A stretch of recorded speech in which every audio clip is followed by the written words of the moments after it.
Mugamba mutya abali ku channel yaffe eyitibwa Kyayiti YouTube channel yaffe kyembasaba mugende maaso nagyegattako jagadde mbalaga eddagala eryo ligenda kuyamba gwalumizibwa amannyo ewaliwo wano yambuza ku ddagala lyasobola okukozesaako ng'amannyo gamuluma osobola okukozesa ku ddagala eryo liyitibwa ekisekeseke bwe liyitibwa nja kuba ndibalaga ku nsonga yaffe y'okumanya eddagala mbabuulire n'endwadde endala naye wano njagadde ndibuulire ggwe oba ndikulage ggwe eyansabye eddagala ly'amannyo nti amannyo gakuluma gakunyenyeera beera ng'ofuna eddagala eryo bye baliyita ekisekeseke bye baliyita lyetegereza ebikoola nga bw'oliraba ddungi nnyo mu kujjanjaba amannyo agaluma nga gabadde gakunyenyeera gakusannyalala beera ng'okozesa eddagala eryo era naawe ng'amannyo gakuluma obulumi naddala ng'obuwuka bukusumbwa mu mannyo go kozesa eddagala eryo ligenda kukuyamba okubeera nga litta obuwuka obwo bukumazeeko emirembe mu mannyo.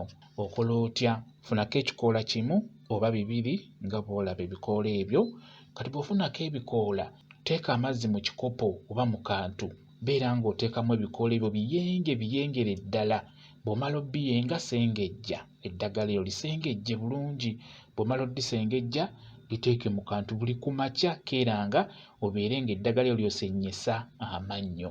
Eddagala eryo lirimu akakaawa likaawamuko naye ojja kigumira ekikulu kya byonna twagala kujjanjaba amannyo ago gabeere nga tegakuluma. Teeka amazzi g'eddagala ago mu kamwa obeere ng'ogakyusiza mu kamwa gabeere nga gagenda mu mannyo go ky'oba olaba nti nkugambye buli ku makya keera obeere nga g'osennyesa amannyo amazzi g'eddagala ago ligenda kuba lisirika erinnyo singa linaaba likuluma mubeere nga mukikozesa kigenda kuyamba. Njagadde mbeere nga nkikulaga gwambuziza eddagala eriyamba ku mannyo kozesa ekisekeseke ekyo kigenda kuyamba okujjanjaba amannyo agakumazeeko emirembe.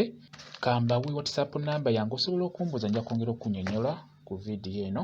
WhatsApp namba yange eri 0777873401 yeeyo WhatsApp namba yange. Mwebali kubeera ku channel yaffe eyitibwa Kyayiti YouTube channel yaffe kyembasaba mugende mu maaso n'ogyegattako mubeere bulungi mweraba.